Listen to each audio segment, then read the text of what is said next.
ഇന്ന് ഈ ഒരു റെസിപ്പിയാണ് തയ്യാറാക്കാൻ പോകുന്നത്. ഇപ്പോൾ മാങ്ങ സീസണൊക്കെ അല്ലേ, അപ്പോൾ എല്ലാവരുടെ വീട്ടിലും മാങ്ങയൊക്കെ കാണാം.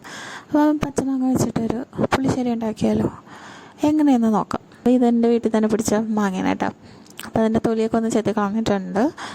അപ്പോൾ ഇത് ഇനിയും നല്ല വലുതാവും.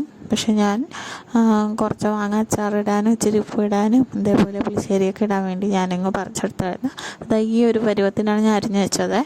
അപ്പോൾ അതാ ഇനി നമുക്ക് അതിൻ്റെ കറി കൂട്ടാനായിട്ട് നമുക്ക് അരപ്പ് തയ്യാറാക്കാം. അപ്പോൾ അതിനായിട്ട് ഇത്ര ഇൻഗ്രീഡിയൻസ് എടുക്കുക. അതായത് ഒരു പിടി തേങ്ങ, കുറച്ച് ഉള്ളി, ഒരു അല്ലി വെളുത്തുള്ളി, ചെറിയ ജീരകം, ഇച്ചിരി മഞ്ഞൾപ്പൊടി, ആവശ്യത്തിന് ഉപ്പ്, കുറച്ച് തൈരും കൂടെ ചേർക്കാം.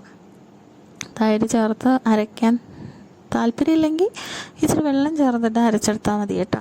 അപ്പോൾ അതിങ്ങനെ കിട്ടേ അതവിടെ മാറ്റി വെച്ച് ഇനി ഒരു പാത്രം അടുപ്പത്ത് വെച്ച് കൊടുത്തിട്ട് ഇച്ചിരി എണ്ണ ഒഴിച്ച് കൊടുക്കുക കേട്ടോ.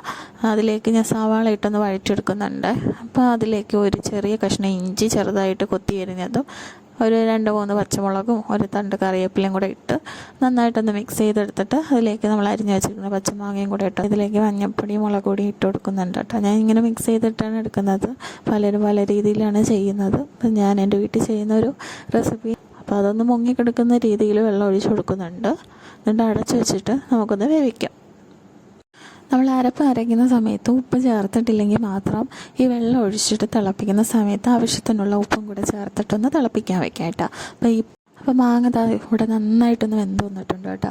അപ്പോൾ ഇത്രയും വെള്ളം ഇങ്ങനെ കുറയുന്നത് വരെയെന്ന് വെച്ചേക്കണ്ട. മാങ്ങ നമുക്ക് എപ്പോഴാണ് വെന്ത് കിട്ടുന്നത് ആ സമയത്ത് നമുക്ക് അരപ്പിട്ട് കൊടുക്കാം കേട്ടോ. അപ്പോൾ അതാ ഞാൻ ഇനി അരപ്പിട്ട് കൊടുക്കാൻ പോവാണ് കേട്ടോ. എന്നിട്ട് നമ്മൾ അരപ്പ് കഴുകിയ വെള്ളവും കൂടെ ഇതിലേക്ക് ഒഴിച്ചു കൊടുക്കുക. അരപ്പ് ചേർത്ത് കഴിഞ്ഞാൽ പിന്നെ അധികം നേരം ഇത് തിളപ്പിക്കാൻ പാടില്ല. ഇച്ചിരി ചൂടായി കഴിയുമ്പോഴത്തേക്കും നമുക്ക് ഫ്ലെയിം ഒന്ന് ചെറുതായിട്ടൊന്ന് വെച്ച് കൊടുക്കുക. അതിനുശേഷം നമുക്ക് കടുക് വറുത്ത് ഇതിലേക്ക് ഇട്ട് കൊടുത്താൽ മതി. അപ്പോൾ നമ്മുടെ സിമ്പിളായിട്ടുള്ള മാങ്ങാ പുളിശ്ശേരി തയ്യാറാക്കി കിട്ടും. അപ്പോൾ ഈ ഒരു ചെറിയ റെസിപ്പി എല്ലാവർക്കും ഇഷ്ടപ്പെട്ടെന്ന് വിചാരിക്കുന്നു. അപ്പോൾ ചെയ്തിട്ടില്ലാത്തവർ ഉറപ്പായിട്ടൊന്ന് ചെയ്ത് നോക്കാം കേട്ടോ.